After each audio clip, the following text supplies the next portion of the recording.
Hello, I'm Rachel from Douentza Garden in Ireland, and if you're new to the channel then you're very welcome. Today's video is an outdoor one and we're here mostly over in the west side of the garden where I've a few final jobs to do, and I thought maybe you'd join me and help me along with those tasks.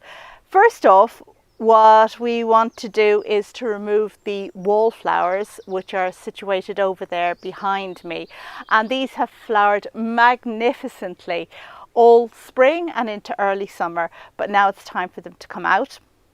Secondly, I'm going to plant some newly bought plants in some gaps here in this section of the garden, but also a few in another section of the garden. And then finally, we're going to pot up some bedding plants for these empty urns here that you see, because, well, you know, what a shame to have a nice urn like this and not populate it with something pretty. So let's get on with the video.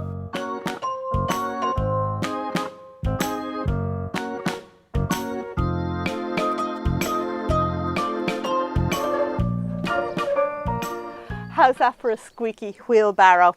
Okay, so what we're going to do first is to plant up some of these new plants, and we have here a campanula called cup and saucer, and this is basically a biennial with giant flowers, and I'm going to place that here in the west garden. And then I have two gorgeous bush salvias, and I think I showed you one of them in my last video, but since then I've gone and bought a second one, and we're going to place those in the garden. So right now the campanula is going to go right over here.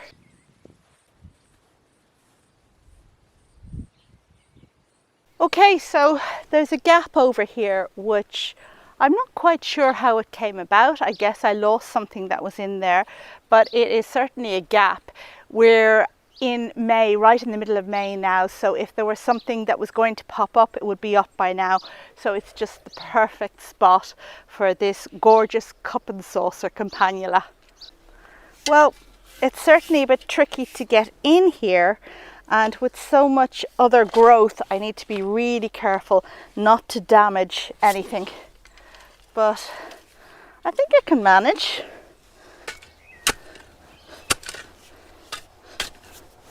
Now the campanula is going to look gorgeous, kind of rising up here behind the nepeta and behind the lilies and just in front of the delphiniums.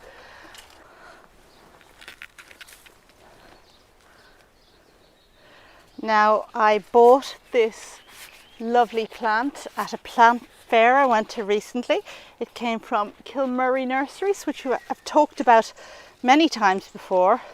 I think they're just brilliant, and a gorgeous root system on it, and we are just going to pop that down here into the hole. Now you can see it's got a couple of spikes. One of them actually broke when I was at the plant fair. How terrible, but never mind. We do have other ones, and I'm sure this is going to go on and do great things. Now I think because of the type of campanula it is, it's probably going to die after flowering, so I'll need to be careful to collect lots and lots of seed. And I'll just firm it in a bit and give it a good watering. Oh, it's actually quite hard to get out of there without doing damage. Right, so as my hands are already dirty, let's go and put the other plants in their place.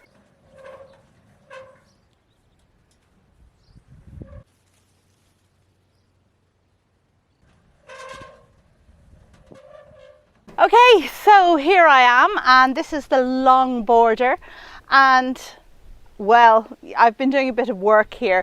You can see that the euonymus there haven't yet been clipped, but this one I clipped yesterday. I haven't got to the rest yet, but there is a gap, and the gap is right there.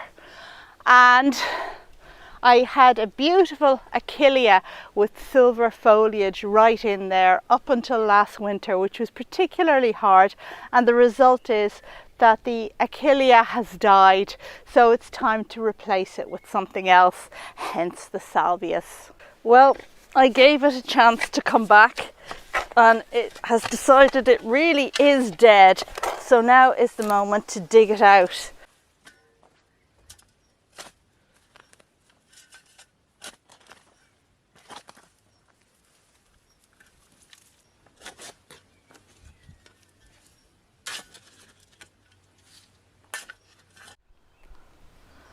And the plant we're putting in is Salvia Cherry Lips, which I also got from Kilmurray Nursery recently. And that hole is about the right depth. So without further ado, in it goes. And as you can see, this salvia is just about to flower, which is fantastic.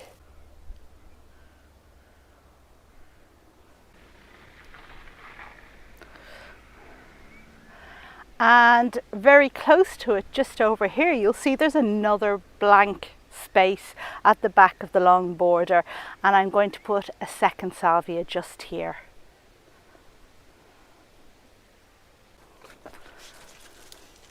And this one is called Royal Bumble, and there's a big space here just for it.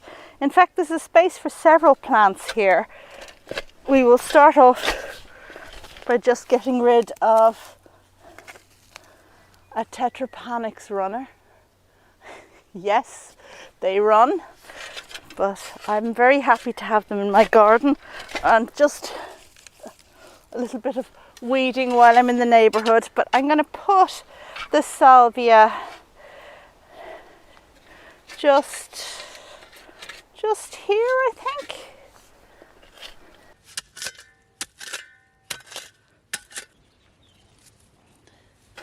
Salvias, of course, like full sun, and that's exactly what it's going to get here. And finally, a little sprinkle of the wonderful seaweed fertilizer from Ocean Leaves. I'm just going to give all of these plants a good watering in.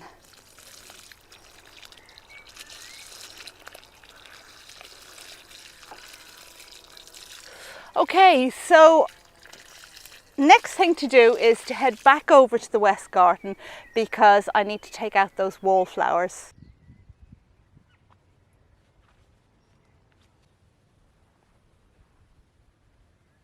And here I am at the wallflowers, and as you can see, these have gone past their best by date.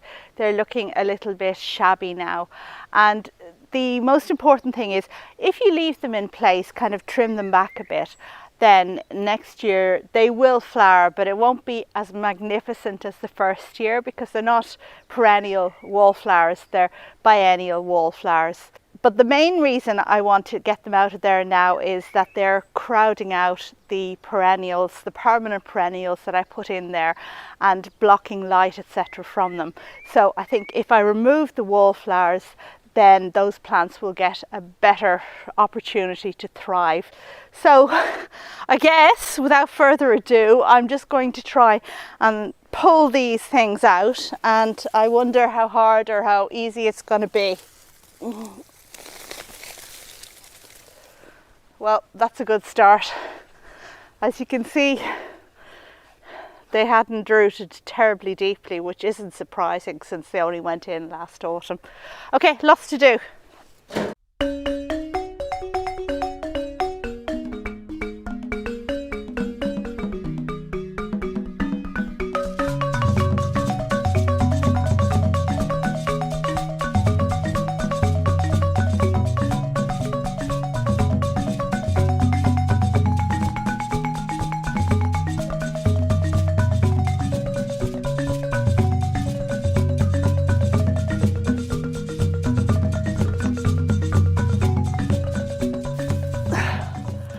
Okay, so there we go. That's the wallflowers up.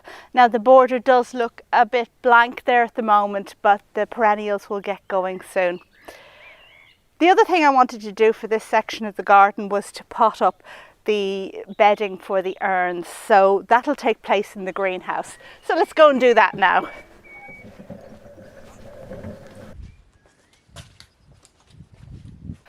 Okay, so I'm going to use some very simple bedding plants, including this pink petunia, which I think is just, I love petunias. They're just so great and they flower for so very, very long. And look at that lovely sunny colour. What's not to love?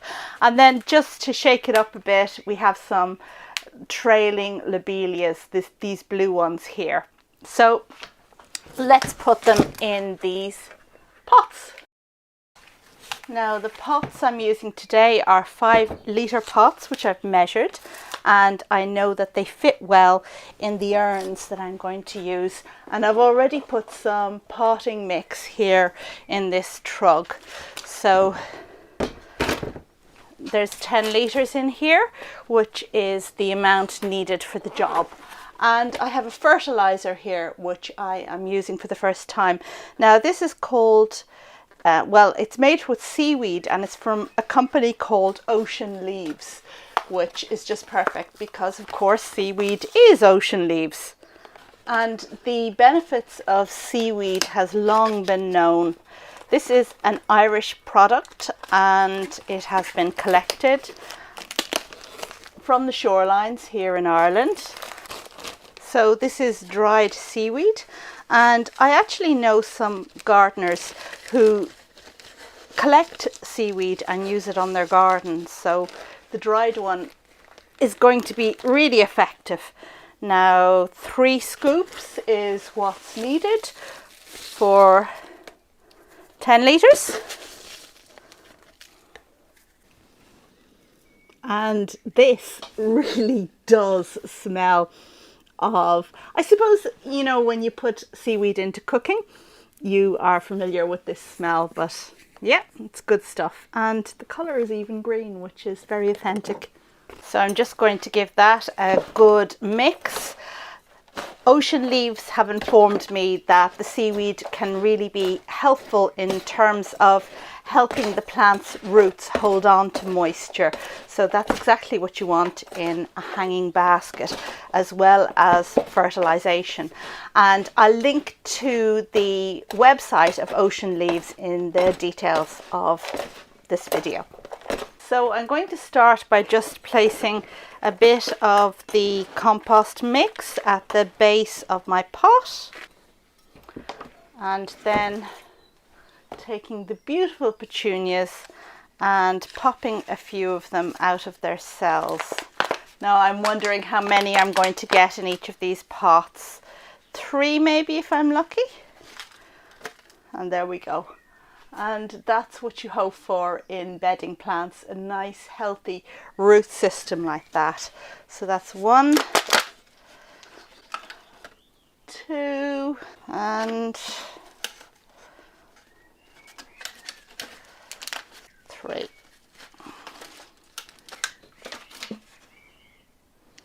And I will start by placing the petunias in the center of the pot. So I've actually got 6 in there, 6 lobelia and 3 petunia. And very important is to get some of the mix of the compost mix down between the plants. So I'm gonna put some in here now because you don't want any gaps in there.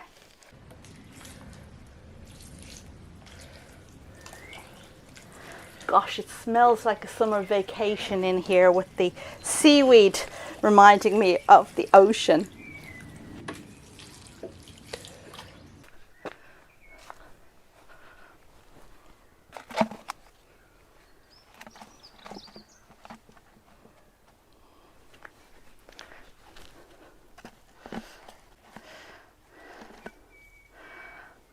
And there we go, and hopefully these will continue to flower prolifically all summer long.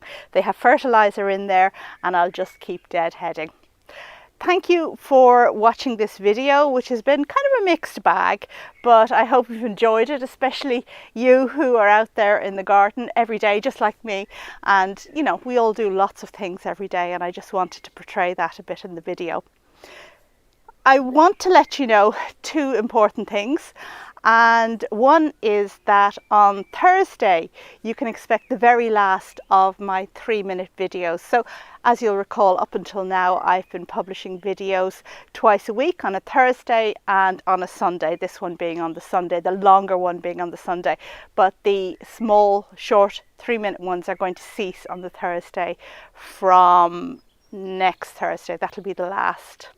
And then the other thing I wanted to let you know is that I'm doing a collab with a YouTuber friend of mine called Jeanette, and she is from the channel called The Enthusiastic Gardener.